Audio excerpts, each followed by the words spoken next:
This is the Winkle Report with your host, Ferd Winkle. Ladies and gentlemen, welcome to the Winkle Report. I'm on Skype right now with a gentleman many of you may remember. It's D from Area 51, who came to us with a fantastic story a few weeks ago and left before he could finish it. D, are you there? Yeah, I'm here, Ferd. Where are you, anyway? Is that dirt?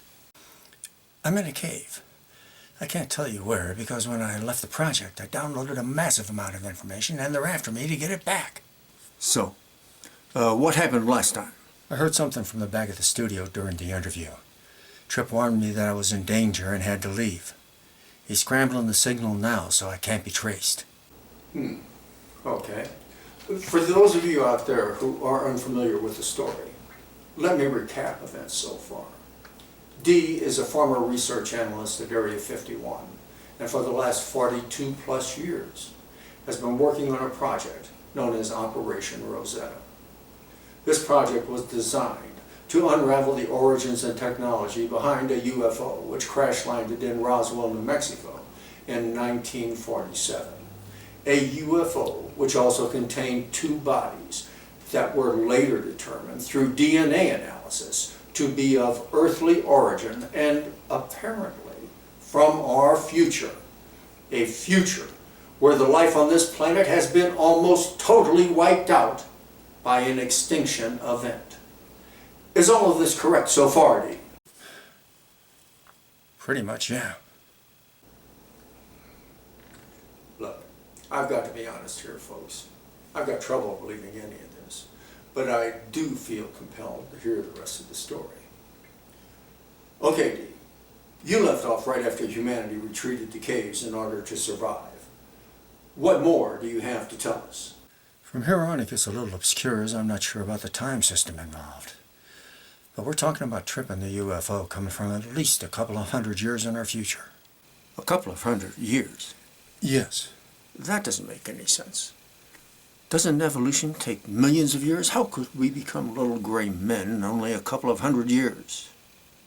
Forced evolution can happen very quickly. Huh? We know that under stress conditions, life can evolve at a much faster rate than normal. When coupled with sophisticated gene splicing, adaptation and evolution can occur very quickly.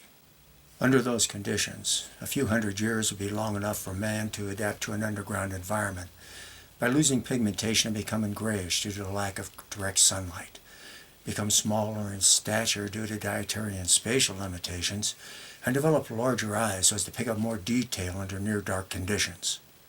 In the time they're from, the surface of the earth is pretty much uninhabitable, and mankind is surviving underground. Up on top, competition and the harsh environment have eliminated over 90% of the life on the planet. As the earth heats up and the seas dry out. Humans? Humans, other mammals, birds, are all extinct or nearly so. Huh? On land, the primary survivors are the roaches and the ants. Both species have mutated and evolved. Wait, this is unbelievable. How can any of this be true? I'm just telling you what I learned from the cubes and from Trip. Remember, folks, Trip is the AI that was on the downed UFO in Roswell, New Mexico. Humanus troglodytes, or Trogs as they had started calling themselves. Trogs? A troglodyte is a primitive cave dweller. Oh! The Trogs felt they would be unable to retake the surface from the roaches who had begun to fill the environmental niches left when the humans had vacated. They estimated it would be another 5,000 to 7,000 years before it would be habitable again, and by then, the roaches would be unbeatable. A bold plan was adopted, one that involved asteroids and the past. Did these troglodytes come back in time to rescue us and prevent the climate catastrophe? I don't think so. Why not? If we could go back in time, would we save the dinosaurs? Changing the past could destroy the future, and we might not exist. Then look, continue from where you left off. Anyone who Feels lost can check out the previous program, UFO. The survivors took as much technology with them as they could when they were forced underground, and even through the worst of it kept developing their tech base. They also had access to manufacturing sites which had been built underground along with the habitats. They developed saucer-shaped craft whose broad lift platforms allowed them to travel in the turbulent atmosphere, and they managed to open up supply routes and develop inter-community exchanges within the sanctuary system. Wait, sanctuary system? The underground sites were referred to as sanctuaries. Oh, okay. The violent magnetic swings of the Earth during the climatic upheavals eventually led to the discovery of a propulsion system that utilized magnetics and gravity to achieve near light speeds.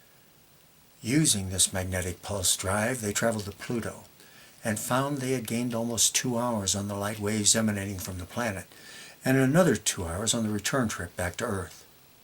They realized they'd discovered a form of time travel, and if they used the sun as a base, could slingshot back and forth within the system and travel back in time as far as they desired.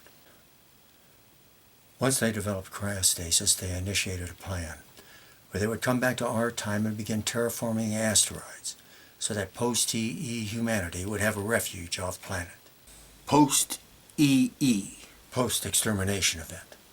The time they aimed for was 1900, the beginning of the machine era. Once here, they contacted certain industrialists and other specialists and traded technology to develop the burgeoning industry to a point where it could be utilized for their ends. They also collected DNA samples from myriad species for storage and eventual reintroduction onto the terraformed asteroids. There are over 60 objects in the belt with diameters of greater than 100 kilometers, as well as many of the smaller moons which could be habitable with proper preparation.